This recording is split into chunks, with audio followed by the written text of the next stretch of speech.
Salut tout le monde, on se retrouve pour une nouvelle vidéo. Un essaim est en train d'arriver à la maison. Là ma ruche piège a encore fonctionné, ma meilleure marche très souvent, c'est super. Voilà, c'est un des moments les plus fascinants de l'apiculture de voir un essaim arriver. Donc là il est en train d'arriver, je vous montre tout ça en direct.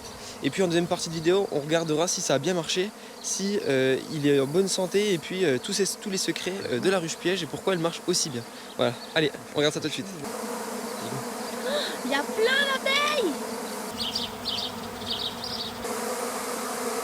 Et là, elles sont en train de se poser toutes sur la ruche. Elles sont en train de s'appeler.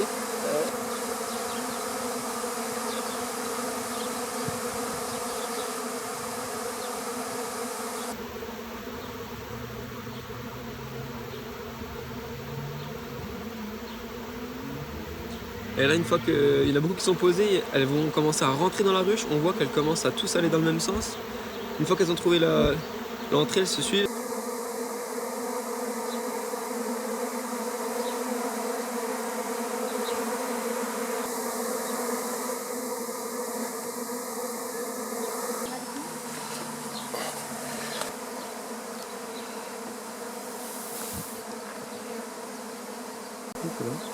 Voilà un petit accéléré.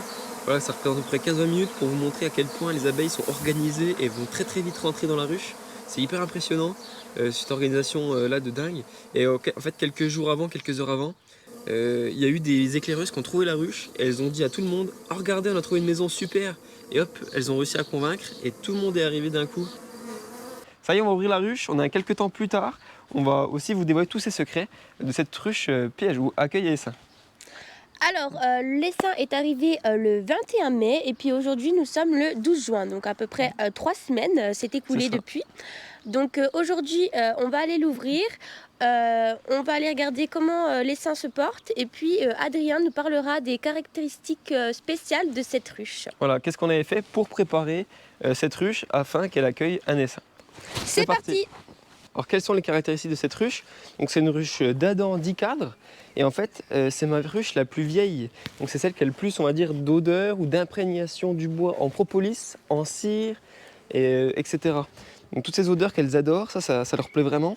Et puis le plancher aussi, alors j'ai l'impression avec l'expérience que les essaims comme ça sont plus attirés par des ruches qui ont des planchers fermés, c'est-à-dire sans ouverture, comme ça en bois, et qui vont jusqu'au fond de la ruche sans aucune aération. En tout cas, j'ai l'impression que c'est peut-être une cavité qui est plus sécurisante pour elle, pour la recherche de maisons. Parce que celle-là marche presque tous les ans. Tous les ans, il y a pratiquement un essaim qui arrive. Donc là, on va faire, c'est l'ouvrir, mais aussi ce que je vais faire plus tard, c'est la changer de ruche, la mettre plutôt dans une autre ruche avec un fond aéré, parce que c'est quand même mieux pour la gestion du varroa, les comptages, la chute naturelle pour pas qu'il remonte, etc. C'est quand même mieux d'avoir une ruche avec un fond ouvert pour la gestion de la ruche plus tard. Pour les attirer, c'est quand même mieux d'avoir une ruche à fond fermé comme ça. Et ce que je mets, c'est 2 cadres souvent, 2 cadres très vieux comme ça, tout noir. Ça, c'est ce qui a le plus d'odeur qui va les attirer le plus. C'est vraiment ça qui les attire beaucoup. Donc j'en mets 2, pas beaucoup parce qu'après il y a la faustaine qui va arriver. Donc faut pas qu'ils se touchent, faut pas qu'ils soient côte à côte, faut qu'ils soient un peu éloignés, qu'il y ait de l'air qui circule pour que la faustaine ne détruit pas tout, parce que j'ai fait une vidéo sur la faustaine, c'est terrible. Une fois que ça commence à coloniser, il y en a des centaines, tout est bouffé, tout est foutu. Donc voilà, il faut faire très attention à ça. Si vous mettez ça, très attention, bien les noyer, pas beaucoup. Et puis on peut mettre 1 ou 2 cadres de cirque gaufré. On n'est pas obligé de tout remplir, on peut laisser des trous. Nous on avait laissé des trous, et quand on voit l'essaim arriver, on remet les cadres pour qu'il n'y ait aucun trou, sinon elles vont construire dans les trous forcément. On les connaît celles-ci, hein. S'il y a un trou, elles construisent dedans, donc on laisse pas de trou. Là, ce qui est bien, c'est qu'on était là le jour J, donc on peut le faire le soir même, le lendemain, et comme ça, tout est nickel très très vite. Alors aussi 2 choses très importantes qui vont influencer l'arrivée d'un essaim. Bah, déjà, il faut avoir forcément des essaims pas loin, mais c'est surtout aussi l'orientation et si on est sur un passage. Donc l'orientation, donc là on est est, donc soleil levant, ça elles adorent, elles aiment beaucoup. Voire sud-est aussi, c'est pas mal. Comme ça, le matin, quand il y a un peu de rosée avec le soleil, ça va les booster, ça va vite sécher la ruche. Et puis mettre un peu de chaleur, donc c'est très bien le matin. Par contre, elle n'a pas beaucoup d'ombre l'après-midi, donc ça peut un peu faire de la chaleur, mais bon, on a bien mis de l'isolant en haut. Et puis voilà, elles n'ont pas trop de problèmes de chaleur pour l'instant. Après, à surveiller pendant les canicules. Voilà, de toute façon, on va sûrement la déplacer dans quelques temps au rucher, là où il y a un peu d'ombre dans l'après-midi. Et puis aussi, on a beaucoup de chance, c'est qu'ici on est sur un passage d'essaim. C'est-à-dire que régulièrement, il y a des essaims qui passent. Il y a des endroits où on ne sait pas pourquoi. C'est des passages, elles vont bien aimer passer. En tout cas, ça on explique un peu difficilement. Mais on sait qu'ici, il y a beaucoup d'essaims qui passent. Parce que des fois, même sans ruche, j'ai déjà vu des essaims passer au-dessus de la terrasse, aller ailleurs, etc. Et puis là, avec les ruches, on en chope assez régulièrement. Voilà, donc c'est une très bonne chose. Et pourtant, je connais pas beaucoup de ruchers à proximité. Parce que souvent, il y a des ruchers juste à côté. Voilà, c'est pas très top pour les collègues, hein. On essaie de pas se mettre tout près, mais je connais pas de rucher tout près, et pourtant il y a pas mal d'essaims qui passent, donc c'est vraiment, je pense, un passage où les essaims circulent de manière favorisée ou de manière privilégiée par les essaims. C'est un secteur qu'elles aiment bien pour voler. Donc d'abord, déjà, qu'est-ce que c'est en haut? C'est pas une hausse. Dans les photos, vous m'avez dit qu'est-ce que c'est une hausse? Et non, c'est pas une hausse, c'est en fait là où on met de l'isolant. C'est là aussi il y a le nourrisseur. Puis l'isolant, voilà. Ça permet de pas trop que ça chauffe et inversement quand il fait froid au début de saison, qu'il n'y ait pas trop de problèmes de froid. Donc là, je vais enlever tout ça pour l'ouvrir. En tout cas, cette ruche-là a l'air super gentille puisqu'on a passé la tondeuse juste devant. Et elles n'ont rien dit. On passe tout le temps devant, on ne se fait pas attaquer, donc elle a l'air vraiment super. Après, on va voir ce que ça vaut à l'intérieur. Et puis pour les ruches pièges, ce que vous pouvez faire, c'est passer un coup de chalumeau en tout début de saison et peut-être une ou deux fois dans la saison des essaimages pour réactiver toutes les odeurs de propolis et de cire qui est à l'intérieur. Et franchement, ça fait vraiment quelque chose qui est très attirant pour elles. Et toutes ces odeurs bien fraîches, c'est top. Donc voilà, donc là je vais allumer l'enfumoir et on ouvre. Donc là, première ouverture après 3 semaines, hein, c'est la grosse surprise.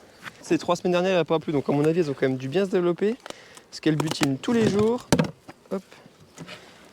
Voilà, donc oui effectivement elles sont bien développées. Je mets un peu de fumée quand même parce qu'on est proche des maisons. Voilà, faut quand même pas prendre de risques, mais elles sont hyper calmes, j'ai l'impression. Alors niveau population, qu'est-ce que ça dit? Donc là on a le dernier cadre qu'elles sont en train de construire. Ok. Voilà, donc il y a du couvain jusque sur ce cadre là.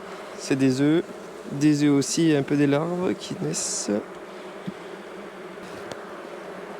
Hop, ouais, du couvain, je monte avec le soleil, du couvain fermé, des œufs, donc voilà, bien fait avec du miel autour. Voilà, c'est des cadres assez jolis. Bon, le couvain n'est pas exceptionnel. Ah, celui d'après, il est exceptionnel. On va voir. Ah si, très beau. Voilà, ça c'est du couvain pour un essaim qui vient d'arriver dans l'année gratuitement. On n'a rien fait. Ça, franchement, c'est super. Ça, c'est très très beau. Voilà, ça, on adore. Le cadre d'après, c'est pareil, j'ai l'impression.